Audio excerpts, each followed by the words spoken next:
everyone, welcome back to my channel. My name is Liliana, and on this channel we discuss history and literature related topics, so make sure to subscribe if that interests you. On the first note, we have a new year, and with a new year we all know what that means, and that is a new semester. For me personally, my semester is going to be starting really soon, and that means that I am not going to have a lot of time to do things that I enjoy doing because I'm going to be busy with schoolwork and writing papers and studying, in the case of this semester, Latin. A good friend had the same conclusion, and so we both decided that before the break was over and before the semester started, we would both do something fun that would help us improve our skills in the arts. My friend told me about this video that had been published in March of 2020 by an artist on YouTuber named Lavender Town, and the video is entitled, "Is a Picture Really Worth 1,000 Words? Art Challenge." And basically what the premise of this video is that the artist gets a story that's around 1,000 words in length and tries to draw an image based off of it. It encapsulates the same sentiments and the same things that are told within those 1,000 words. So my friend and I decided to do a similar thing and post it on YouTube as a collab video. This is both my first collaboration video as well as hers, so we are both rather excited to do it. So the way this works for us is that I wrote a story that was around 1,000 words in length while my friend drew a picture.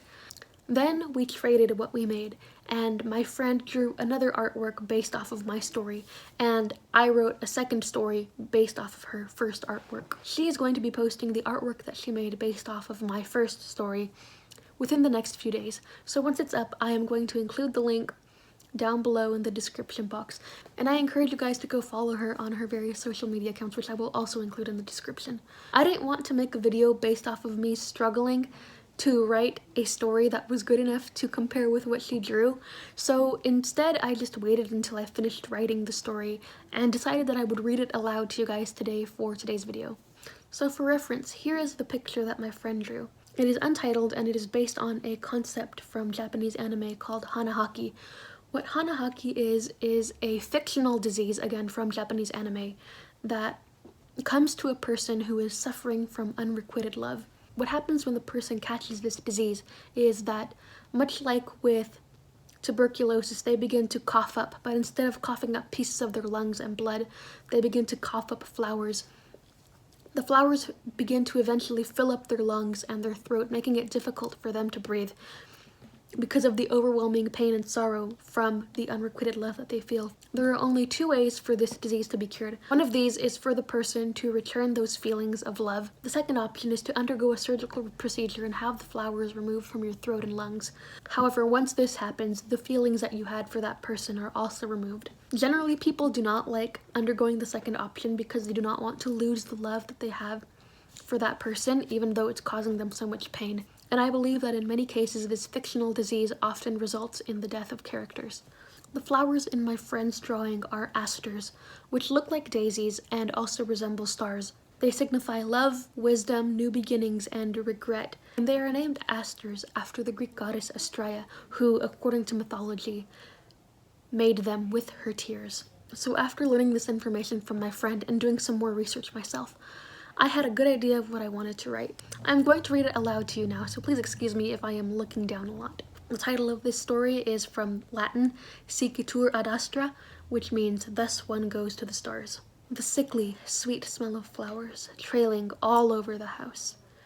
It's easy to not clean anymore because the scent overpowers the must of the old, settled-in dust. Even the petals that have shriveled up still give off a distant scent, like the perfume that you smell off of someone else's coat. I'm somewhat of a substitute for a local florist.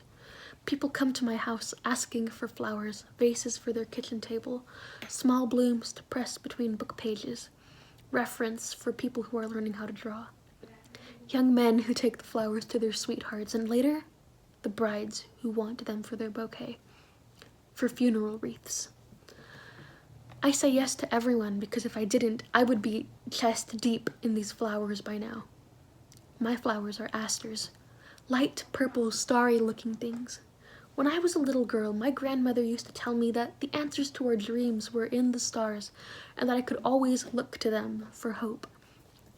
Yet I'm surrounded by hundreds of little purple stars. I wish on them every day and nothing happens. I first met him when I visited one of those small record stores, the kind packed with vintage game boards, collectible action figures, and movie posters on the walls. I was looking for a gift for my father. He loves those kinds of things. As I stood in line to check out, I laughed a little to myself with amusement as I saw the young owner working the cash register, chatting with the customers. When it was my turn, he beamed at my purchases, a record for my father and an old video cassette for myself. I remember the old woman who donated that movie, he murmured with a laugh. She wanted to get rid of it because she suddenly noticed that one of the men in the crowd scenes was an old lover. And while I was fishing for exact change in my purse, he told me more about the woman and about the person who had donated the record. It was hard not to smile at the joy he took from recounting these little stories about his customers and the things they did and said. He was more than just a man who owned a music store. He was a collector of stories. He observed the small quirks and details of everyone who walked through those doors, storing them away so that he could think about them later. He spoke about those people and the items they brought as if they were old friends, as if he knew them intimately. I loved that about him. I loved how he thought humanity was beautiful enough to watch and remember, how he was so concerned with the minutiae of other people's existence. Over the course of the next few weeks, I got to know him and his stories more. I would go in with no pretext at all, buying a pack of gum, a bag of almonds, or a candy bar, and simply to hear him talk. It became a regular thing. We would sit together once or twice a month and eat, trading stories about people we had only ever seen a few times in our life. Once I couldn't hide the flowers anymore, my coughs too frequent and too violent to conceal behind a handkerchief. I stopped going to see him. He couldn't know. It would be too obvious that it was him. I didn't care if he knew everything there ever was to know about me, but he couldn't know about the soft flowers that were filling up my throat, robbing me of my lungs. This disease makes love harder. It forces you to acknowledge the truth that the person you love could never return your love. Like storing away, stocking up for months only to open the pantry door and find it empty. It creates yet another wall between you and the person you love. The shame, just another thing that will keep you away. Some days I wish I had never bought that gift for my father, had never met the man who collected stories like they were precious gifts.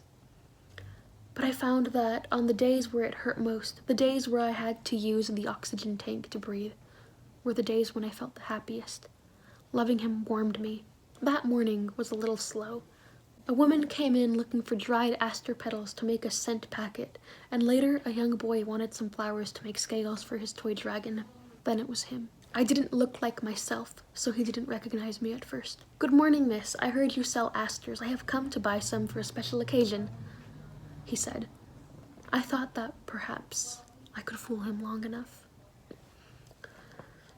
"Of course, I don't sell them, however, I give them away for free. You see, I have so many." As he entered the room and got a better look, he inhaled sharply, suddenly understanding, not wanting to say the word. It would have been impolite. He silently gathered the flowers, and I gave him a small pouch to carry them in. It was the bag I had made for him that I would have given him if I hadn't fallen ill. He got up to leave, thanking me quietly, his voice holding a tone like remorse as he said my name. In ancient mythology, those who underwent great trials in life often became constellations after death. If hurt is the path by which one may be part of the skies, do I go there? Some morning, soon, do I wake up and find myself again, a solitary one amongst a sea of stars. So that is the end of my story. I apologize for it sounding a little bit weird. I did not practice it before making this video. I will include the full text to the story in the comments, and like I said before, links to Lavender Town's video as well as my friend's YouTube account. I hope you guys enjoyed my first collaborative video as well as the story that I wrote for it. Thank you so much for watching, and don't forget to like, comment, and subscribe. Bye!